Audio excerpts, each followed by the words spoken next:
My name is Joshua Tilley. I'm the pastor at the River Community Church.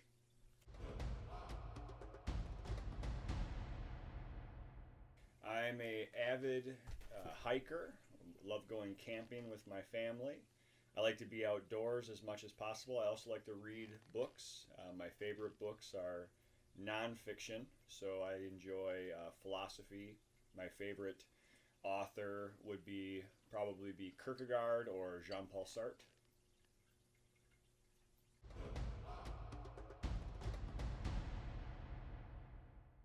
I grew up in and around Madison, Wisconsin, in a small town called Brooklyn, Wisconsin. Farmland, the kind of place where you could go out back and shoot a rifle or a pistol from your porch, and without any problems. And we had many bonfires, and I grew up with snowmobiles and mopeds and four wheelers and all kinds of fun things to tool around in. Small town America.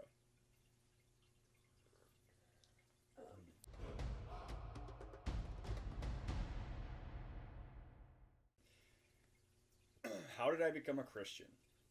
That's a great question. As I was growing up, we did not go to church. We went to church on Christmas or Easter occasionally, maybe Mother's Day if Grandma was insisting. But it wasn't until college where I did a paper on evolution for my biology class, Intro to Biology. As I finished the paper, it became abundantly clear to me that there had to be a God of some sort. So either God had orchestrated or guided evolution, or evolution didn't happen. Either way, it didn't matter to me. The point is that there was a God to deal with, and if there was a God to deal with, that meant there probably was a religion out there that was accurate. I just figured that if I were a God, I'd want my creation to know me personally, so it didn't make sense that God would be hiding in all of the different religions in some way, shape, or form. So I started to, through my philosophy background and philosophy of religion, I started to study different religions, Scientology, Mormonism, Catholicism. I got kicked out of churches. I got physically removed from Jehovah's Witness Church, which was the first church I actually adopted for a while. And then what I eventually became just completely enamored by the gospel. I couldn't figure out any way to refute the very basics of the gospel message, this idea that God loved his people, this idea of grace and love and mercy. And it was at that point that I decided that I wanted to follow Jesus as opposed to the other religions.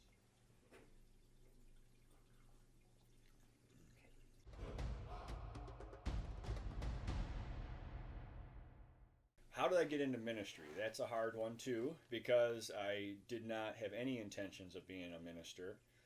I originally intended on being a philosophy professor, or studying philosophy and doing something with philosophy. But as I was starting to teach, I taught with Cru, I taught with Ratio Christi and other Christian groups, and was leading men's Bible studies and Bible studies in general. And through the process of speaking with my pastor at the time and the lay leadership I was serving under, over and over again, these wise people in my life, men and women, were telling me I should consider full-time ministry. And I did a lot of drugs when I was growing up, so I always assumed that there'd be no chance of me becoming a pastor, with drugs and alcohol being in my background. But slowly but surely, just through folks speaking into my life, I started to consider the idea of doing ministry. So I did my bachelor's at UW-Madison in philosophy. I did my master's at TEDS, Trinity in Chicago, outside of Chicago, in philosophy of religion. And I just wanted to keep that philosophy door open. But more often than not, it was people were pulling me into full-time ministry. And that's why I decided, you know what, maybe that's what God wants for me.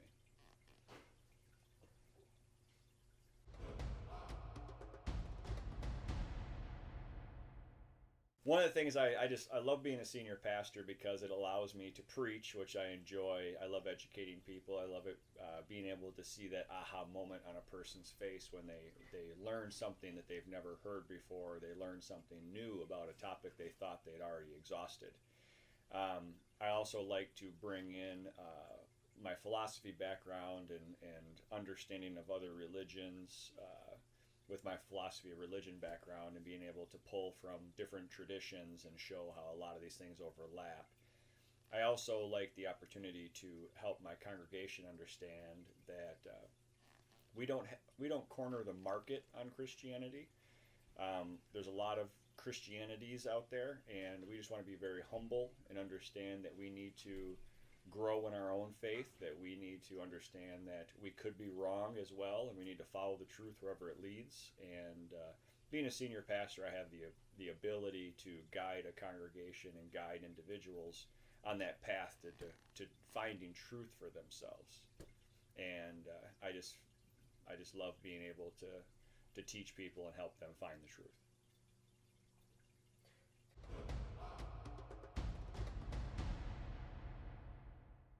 How did I become a pastor here?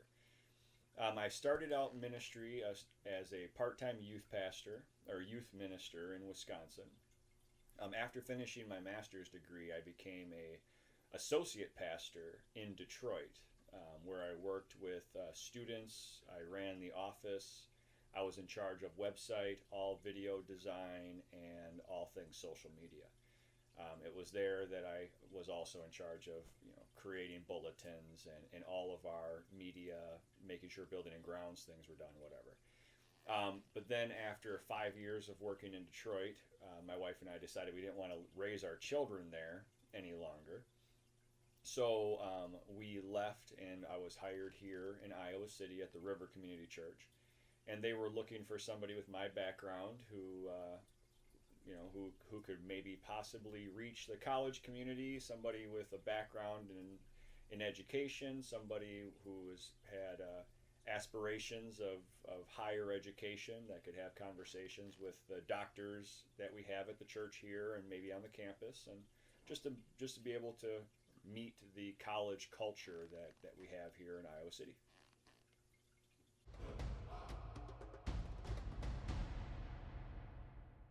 I try to incorporate all of the senses. I try to incorporate the sounds, visual. I play videos. I use a lot of GIFs. I use a lot of images. I try to incorporate movement. I have people come up and actually participate in the service sometimes. We do communion once a month, so I try to incorporate the senses as far as taste and smell. We do once a year. We do a larger Seder meal where people get to try all of the elements and try to incorporate the sights and smells and tastes and sounds of what it would have been like to be there at the time of Jesus at the at the Last Supper. And I just try to help everybody learn the way they were built to learn, because not everybody is built to learn in a lecture style classroom. So I try to very hard to incorporate humor and storytelling, as well as my foreign language is ancient Greek, so being able to bring in Greek and Hebrew and just helping people understand the deeper meaning of the text, but still experiencing it in a very real way.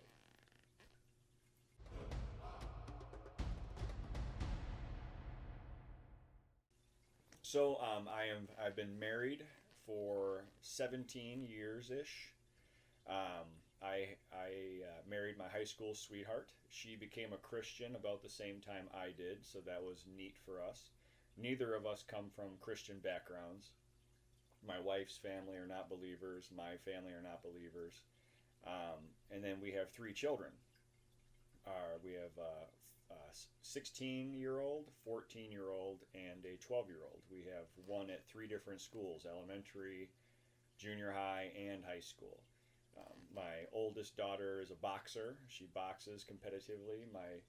My youngest daughter, she does several different sports. She just scored in the top 10 for discus at state for Southeast Junior High. And my son wrestles, and that's his main sport. But he's thinking about doing football, but my wife's not excited about that.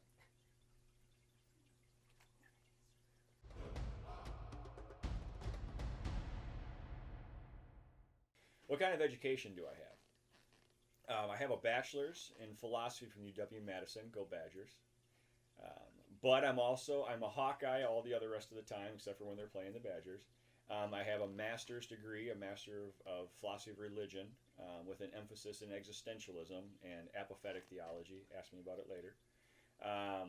From TEDS Trinity. TEDS is a evangelical school, and then I have my doctorate in ministry in theological engagement from Bethel Seminary in St. Paul, Minnesota. I also have a graduate certificate in Christian apologetics from Southern Evangelical Seminary.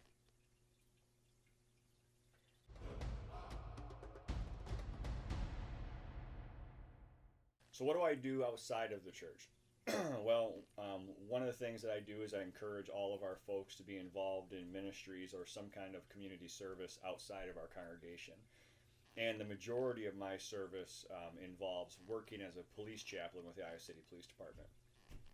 Being that I have a doctorate in ministry, it gives me the qualifications that are required for being a police chaplain. And Iowa City has hired me on as a volunteer, but still there's a hiring process. And I do ride-alongs and help do death notifications and just spend time with our officers and support them in everything that they do. And that's a huge chunk of my time. And then also, obviously, spending time with my family. I think family needs to be a priority. And for me, I intentionally spend time with my children and my wife and make sure that they know that they're number one in my life.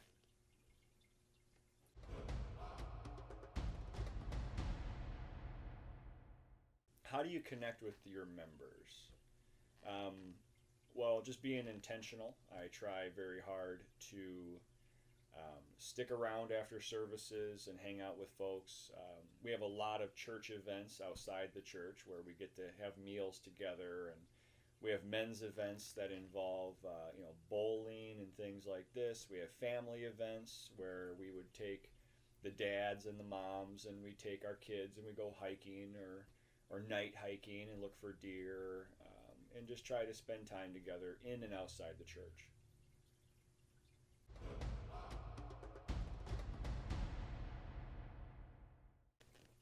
So we have folks that of differing education levels, from doctorates to master's degrees to people who dropped out of school in high school. We have folks who are doing well financially, but we also have folks who are, have their rent subsidized by the government.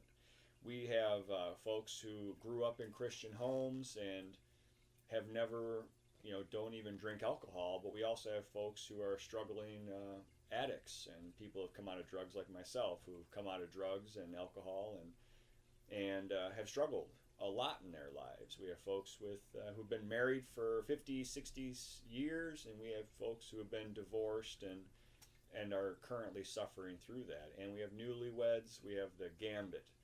And one of the things that people, when they come and they visit and then they come back again, or they just are visiting and are unable to come back, it's the one thing that they always say is they feel welcome. They feel like they're not being judged. They feel like they can be accepted here for where they're at, and they just really enjoy being able to be real. I've had people tell me, because I talk about my own struggles with drugs and alcohol from the pulpit, it makes them feel comfortable and knowing that we're not perfect and we don't pretend to be perfect. And I think it's important to understand that we are a group of sinners just trying to do our best to honor the God that we love.